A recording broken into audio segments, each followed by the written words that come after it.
You will hear a number of different recordings and you will have to answer questions on what you hear. There will be time for you to read the instructions and questions and you will have a chance to check your work. All the recordings will be played once only. The test is in 4 parts. At the end of the test, you will be given 10 minutes to transfer your answers to the answer sheet. Now turn to Part 1.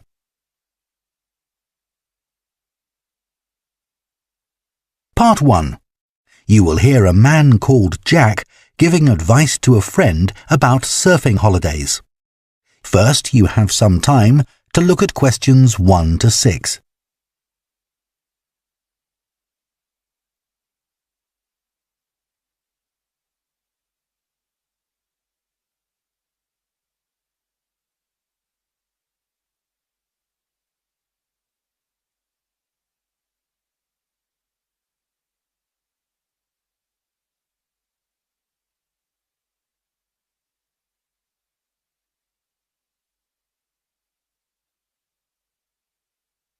Now listen carefully and answer questions 1 to 6.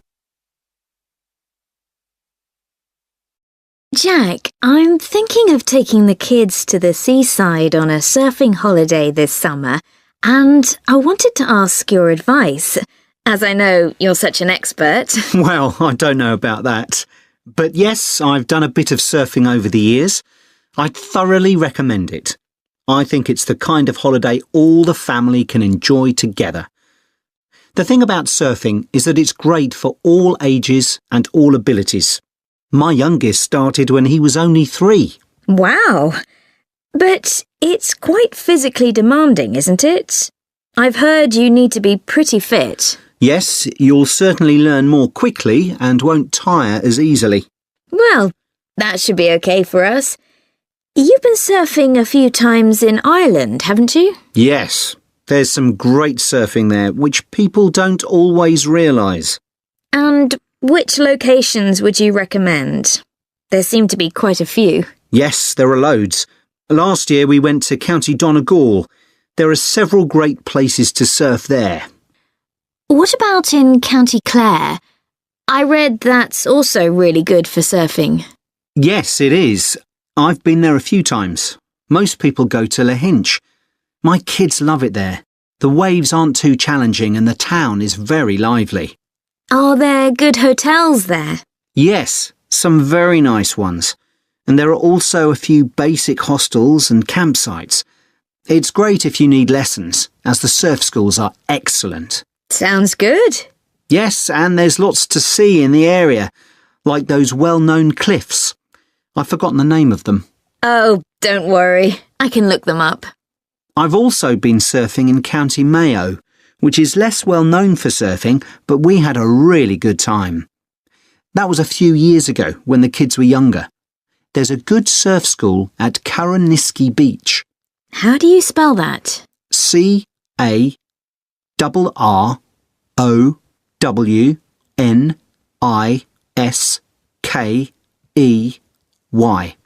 Okay. I put the kids into the surf camp they run during the summer for 10 to 16-year-olds. Oh, right. How long was that for? 3 hours every day for a week. It was perfect. They were so tired out after that. I can imagine. One thing we did while the kids were surfing was to rent some kayaks to have a look around the bay, which is nearby. It's really beautiful. Oh, I'd love to do that. Before you hear the rest of the conversation, you have some time to look at questions 7 to 10.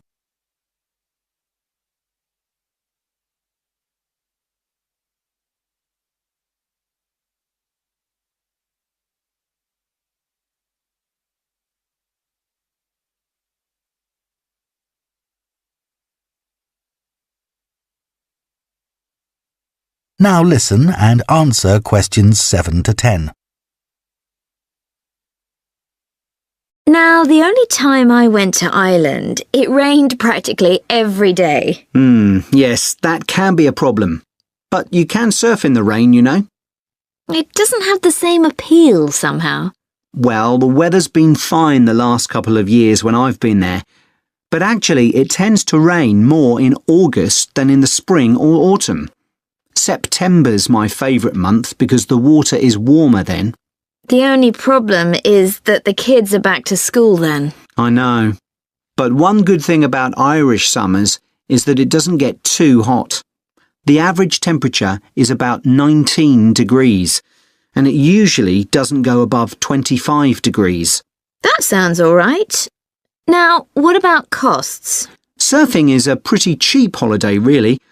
The only cost is the hire of equipment. You can expect to pay a daily rate of about €30 for the hire of a wetsuit and board.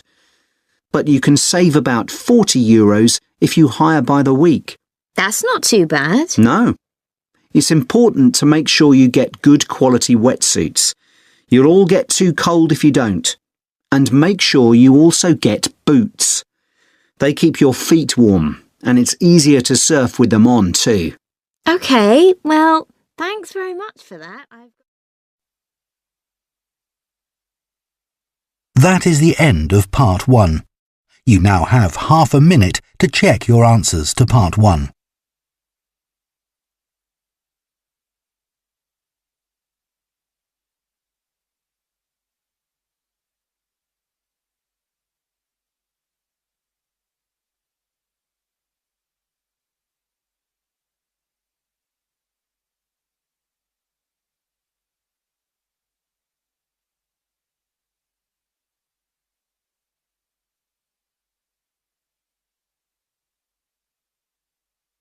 Part 2.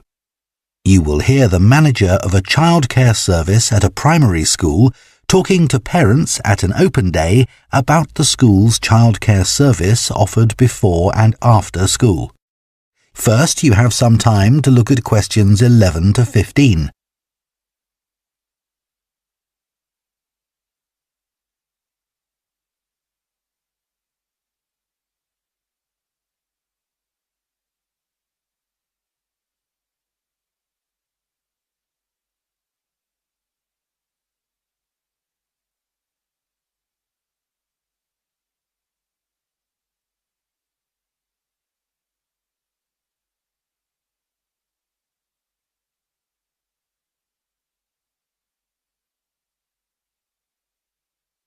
Now listen carefully and answer questions 11 to 15.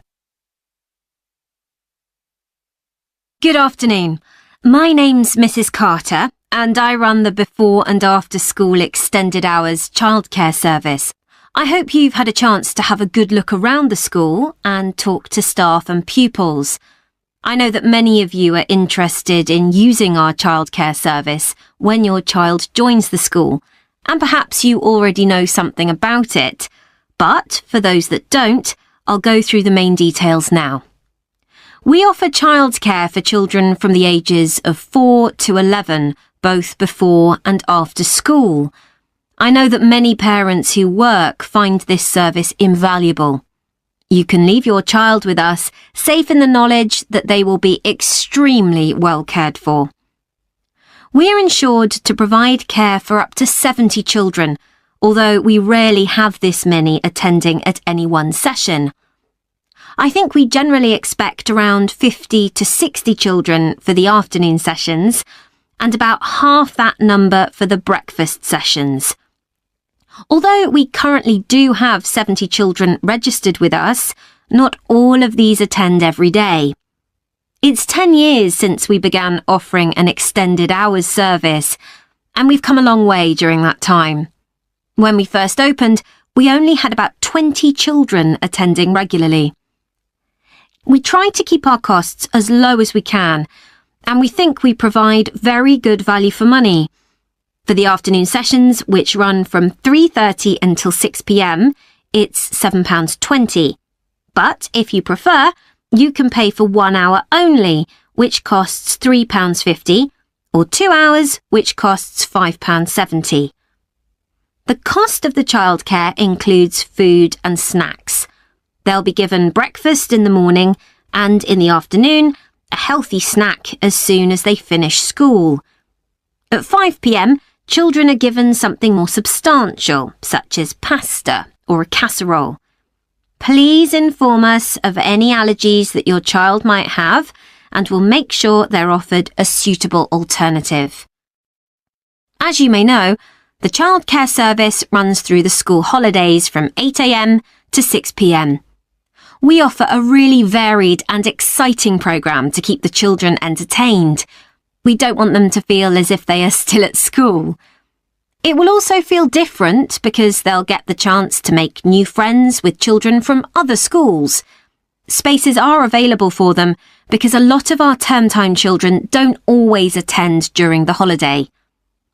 In the past, parents have asked if children over the age of 11 are allowed to come with their younger brothers and sisters, but I'm afraid we're unable to do this because of the type of insurance we have. Before you hear the rest of the talk, you have some time to look at questions 16 to 20.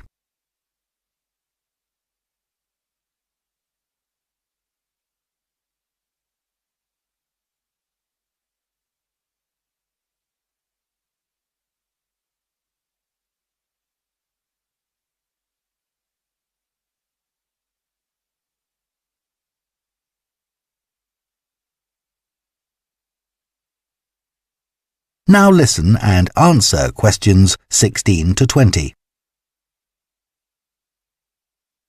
So now let me tell you about some of the activities that your child can do during the after-school sessions.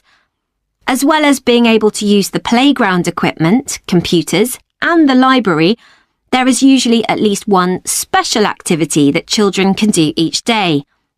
For example, Spanish. We have a specialist teacher coming in every Thursday to give a basic introduction to the language through games and songs. She does 2 sessions, one for the over 8s and one for the younger children. This is the only activity which we have to make an extra charge for, but it's well worth it. Once a week, the children have the opportunity to do some music. We're very lucky that one of our staff is a member of a folk band. On Mondays, she teaches singing and percussion to groups of children. We do rely on parental support for this, so if any of you sing or play an instrument and would be prepared to help out at these sessions, we'd be delighted.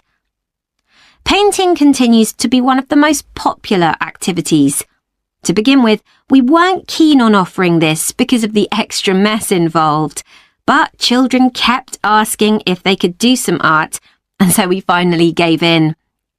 Art is great for helping the children to relax after working hard at school all day. Yoga is something that we've been meaning to introduce for some time, but haven't been able to find anyone available to teach it. Until now, that is. So we'll see how this goes. Hopefully, children will benefit in all sorts of ways from this. Cooking is another popular activity.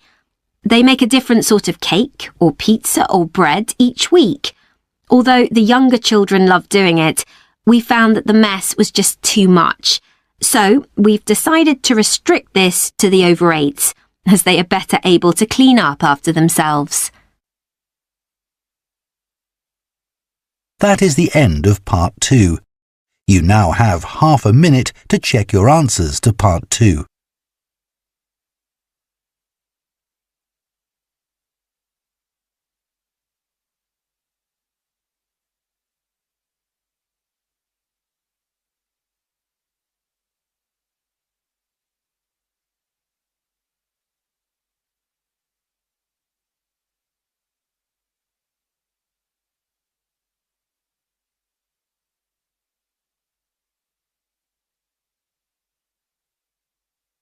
Part 3.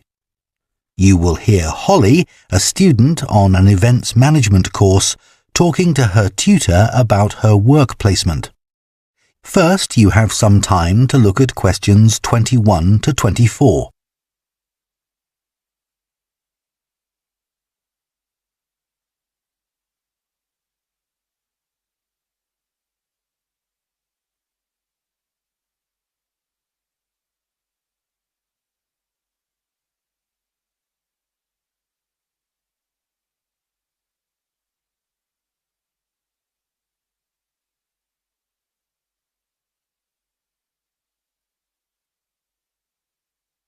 Now listen carefully and answer questions 21 to 24. Hello, Dr. Green. I'm here to talk to you about my work placement. Oh yes, it's Holly, isn't it? Yes. So, which work placement have you chosen? I decided to go for the Orion Stadium placement.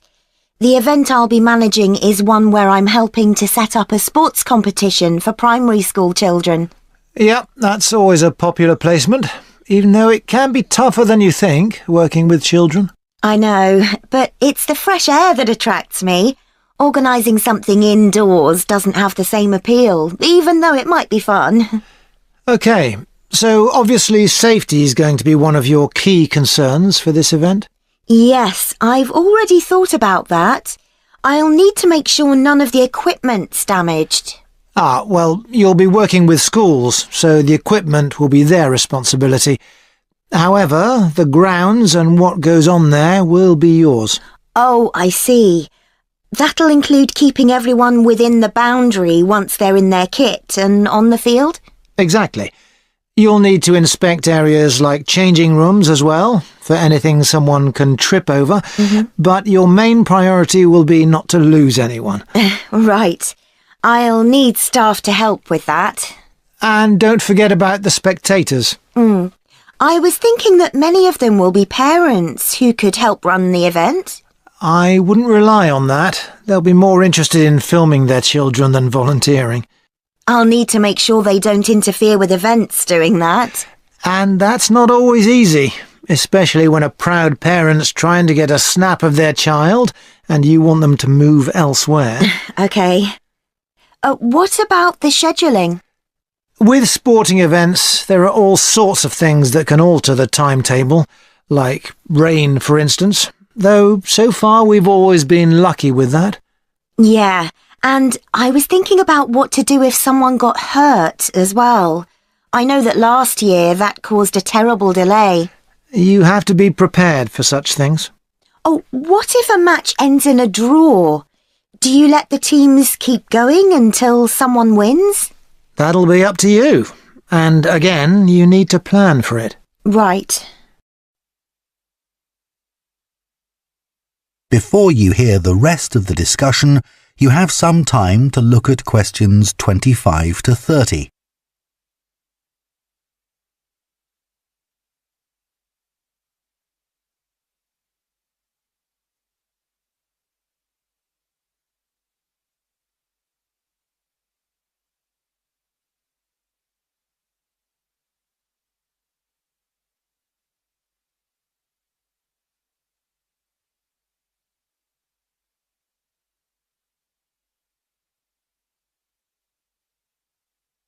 Now listen and answer questions 25 to 30. Now, the aim of your work placement is to give you the opportunity to develop the skills that an events manager needs. So, let's talk about those a bit. Well, I think my communication skills are pretty good.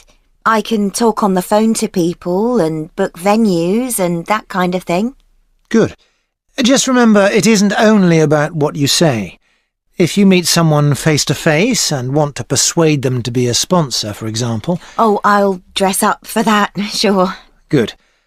Let's go on to think about your organisational skills. You're working in a very people-based industry, and that means things won't always go to plan. I guess it's being prepared to make changes that matters. That's right. You may have to make an on-the-spot change to a timetable because of a problem you hadn't anticipated. Just do it, OK. How's your time management these days? I'm working on it. I'm certainly better when I have a deadline, which is why this work suits me. Yes, but it's how you respond as that deadline approaches. I know I've got to look calm, even if I'm in a panic. Just think to yourself, no one must know I'm under pressure. Yeah, even though I'm multitasking like crazy. Another skill that events managers need is creativity. Often your client has what we call the big picture idea, but it's up to the events manager to think of all the fine points that go to making it work. Right. So I need to listen carefully to that idea and then fill in all the gaps. That's right. And you'll have a team working under you, so another key skill is leadership. Your team may have lots of ideas too, but you've got to make the ultimate choices. Do we have refreshments inside or out, for example? Isn't it better to be democratic? It's a nice idea, but you have the ultimate responsibility. So believe in what you think best. Be prepared to say, yes, that's a good idea, but it won't work here. I see what you mean. What about the networking side of things? I know it's an area that a lot of students worry about because we don't have much experience to offer others. But even without it, you can still be an interesting person with useful ideas, and the more people you impress, the better. I guess that will help me when I apply for a real job. Exactly. Think ahead, remember what your ambitions are, and keep them in mind. Definitely. That is the end of Part 3. You now have half a minute to check your answers to Part 3.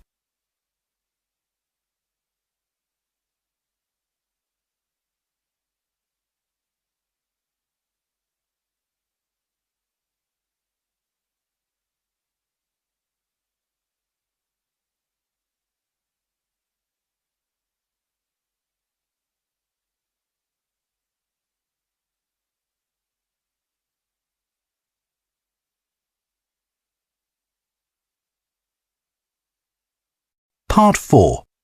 You will hear a zoology student giving a presentation on bird migration.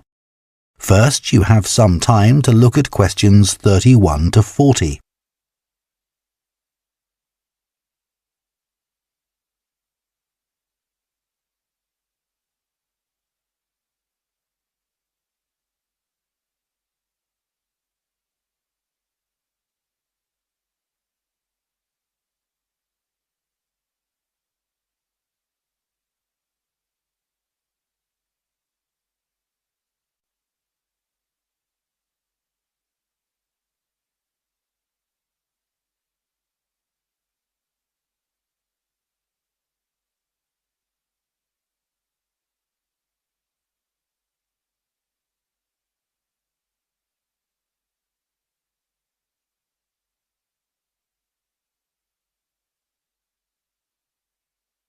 Now listen carefully and answer questions 31 to 40.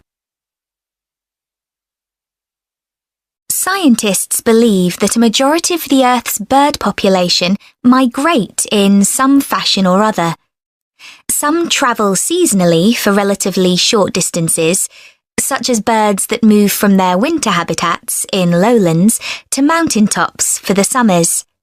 Others, like the Arctic tern, travel more than 25,000 miles seasonally between the northern and southern poles. Bird migration has been studied over many centuries through a variety of observations. But until relatively recently, where birds went to in the winter was considered something of a mystery.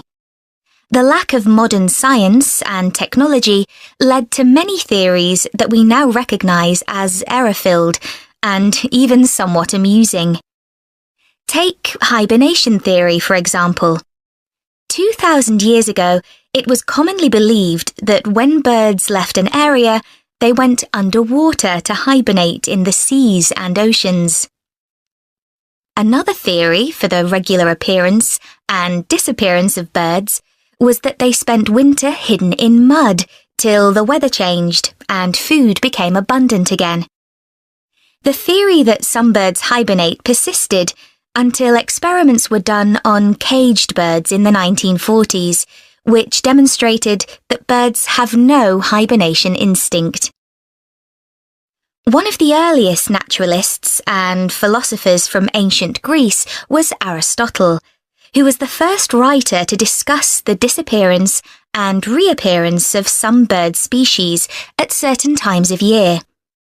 He developed the theory of transmutation, the seasonal change of one species into another by observing redstarts and robins.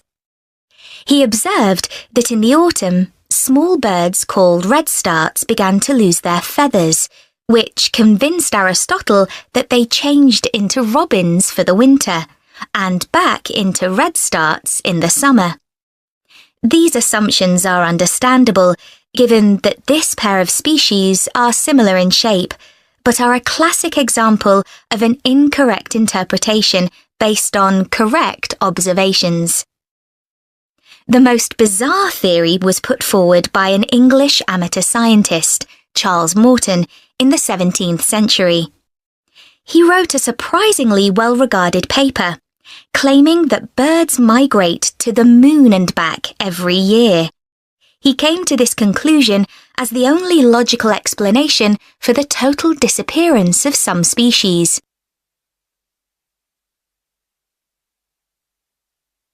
One of the key moments in the development of migration theory came in 1822, when a white stork was shot in Germany. This particular stork made history because of the long spear in its neck, which incredibly had not killed it. Everyone immediately realized this spear was definitely not European. It turned out to be a spear from a tribe in Central Africa. This was a truly defining moment in the history of ornithology, because it was the first evidence that storks spend their winters in sub-Saharan Africa. You can still see the arrow stork in the zoological collection of the University of Rostock in Germany.